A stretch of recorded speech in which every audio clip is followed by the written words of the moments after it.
জীবনের অর্থে আরও জ্ঞান, বুদ্ধি, বিদ্যা, শিল্পকলা সব কিছুর প্রয়োজন পড়ে, যেগুলো না হলে আগে এগোনোই যায় না।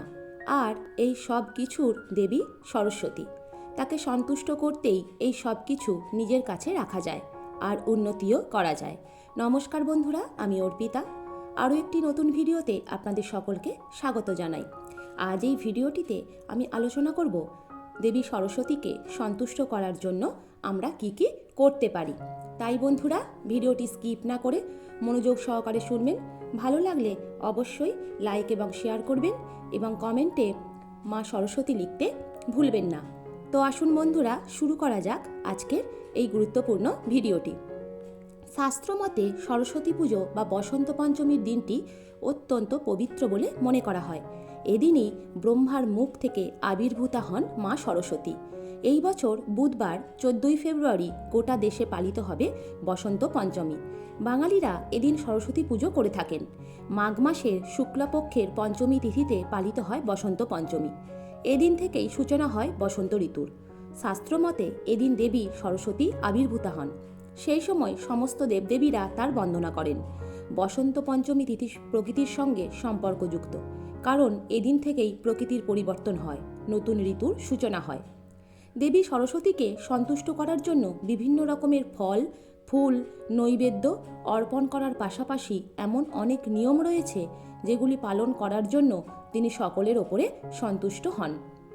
তাহলে চলুন বন্ধুরা, জেনে নেওয়া যাক দেবী সরস্বতীকে সন্তুষ্ট করতে আপনি কোন কোন কাজটি করতে পারেন। প্রথমেই সুন্দর সাজসজ্জা ও মনোরম পরিবেশ। দেবী সরস্বতী শুভ্রবর্ণা এবং সুন্দর আর সাধারণ সাজে সুসজ্জিতা।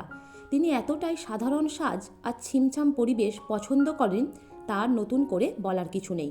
তিনি পরিষ্কার পরিচ্ছন্ন আর শৌখিন পরিবেশ পছন্দ করেন। দ্বিতীয়ত, তেল ও ঘিয়ের প্রদীপ। পূজায় প্রদীপ ও ধূপ প্রতীক হিসেবে ব্যবহার করা হয়। তাই সরস্বতী পূজার সময় তেলের প্রদীপের সঙ্গে ঘিয়ের প্রদীপও জ্বালাবেন। জ্বলন্ত প্রদীপ তিনি পছন্দ করেন, সেই কারণে পূজার জায়গায় প্রদীপ জ্বালিয়ে রাখতে হয় সব সময়। তৃতীয়ত, পছন্দের ফুল অর্পণ করুন। যে সময় সরস্বতী পূজা হয় সেই সময় বিভিন্ন রকমের ফুলের সমারোহ চারিদিকে দেখা যায়। গাঁদা ফুল, পলাশ ফুল, জুঁই ফুল, পদ্ম ফুলও দেবীর পছন্দের ফুল। তাই সরস্বতী পূজার সময় গাঁদা ফুল, পলাশ ফুল, পদ্ম ফুল, জুঁই ফুল দিয়ে দেবীকে পুজো করাই শ্রেয়। চতুর্থত, হলুদ মেখে স্নান করবেন ওই দিন। হলুদ আমাদের ত্বকের জন্য খুবই ভালো। তাই সরস্বতী পুজোর দিন সকালে ঘুম থেকে উঠে তারপরে হলুদ মেখে স্নান করা জরুরি। তারপরে সরস্বতী পূজায় বসবেন। পঞ্চমত, সন্ধ্যাবেলার পুজো। সাধারণত সকাল সকাল অঞ্জলি দেওয়ার সময় থাকে, তাই সকাল সকাল সরস্বতী পূজা অঞ্জলি দেওয়ার মধ্যে দিয়ে সমাপ্ত হয় এবং প্রসাদ বিতরণ করা হয়। তবে সকালবেলায় পুজো মানেই শেষ নয়। সন্ধ্যাবেলা ও রাতের বেলা অবশ্যই প্রদীপ জ্বালিয়ে রাখুন মা সরস্বতীর সামনে। ঘিয়ের প্রদীপ জ্বালিয়ে রাখলে তো আর কোনো কথাই নেই। 7 নাম্বার, হলুদ রঙের পোশাক। সরস্বতী পূজার সময় হলুদ রঙের বিশেষ গুরুত্ব রয়েছে। তাই এই দিন হলুদ রঙের পোশাক পরে সরস্বতী পূজায় বসা উচিত। সেই কারণে সকল ভক্তরা এবং যারা উপবাস রেখেছেন তারাও কিন্তু হলুদ রঙের পোশাক পরে পুজোয় বসেন। অষ্টমত, দেবীকে হলুদ রঙের বস্ত্র অর্পণ করবেন। হলুদ রং দেবী সরস্বতীর খুবই পছন্দের। তাই সকালে উঠে স্নান করে পুজোর জায়গায় দেবীর মূর্তি স্থাপন করে তাকে হলুদ রঙের বস্ত্র অর্পণ করতে পারেন। নবমত, 2 রঙের ফুল। হলুদ এবং সাদা এই 2 রঙের ফুল দেবীর অত্যন্ত প্রিয়। সেই কারণে বসন্ত পঞ্চমীর দিনে এই 2 রঙের ফুল দেবীকে অর্পণ করা উচিত বলে মনে করা হয়। তাছাড়া এই সময় হলুদ গাঁদা ফুল প্রচুর পরিমাণে পাওয়া যায়, তাই এই পূজায় গাঁদা ফুলের প্রাধান্য অনেকটাই। এরপর হলুদ চন্দন। পূজার সময় দেবী সরস্বতীকে হলুদ রঙের চন্দন ও হলুদ ভোগ নিবেদন করা উচিত। যেমন ধরুন, হলুদ রঙের মিষ্টি, হলুদ রঙের ফল ইত্যাদি। এর ফলে জ্ঞানের দেবী খুব তাড়াতাড়ি প্রসন্ন হন এবং বৃহস্পতি মজবুত হয়। তারপর শিক্ষার সামগ্রী দান করুন। জ্ঞানের আলো চারিদিকে ছড়িয়ে দেয়া খুবই পুণ্যের কাজ। আর যারা খুবই অসহায়, দরিদ্র, যাদের মধ্যে পড়াশোনা করার মতো কোনো বই খাতা নেই, এই দিন অর্থাৎ সরস্বতী পূজার দিন তাদেরকে শিক্ষার সামগ্রী দান করা উচিত।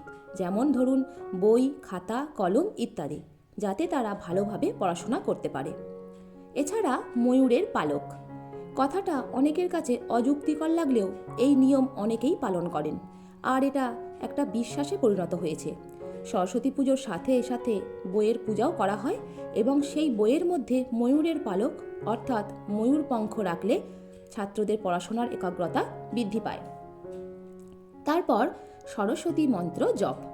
সরস্বতী পূজার পাশাপাশি সরস্বতীর আরাধনার পর তার মন্ত্র জপ করলে শুভ লাভ করা যায় আর দেবীর আশীর্বাদ পাওয়া যায়, যা জীবনে জ্ঞান, বুদ্ধি, শিল্পকলা, সঙ্গীত সব কিছুতে পারদর্শী হতে সাহায্য করে।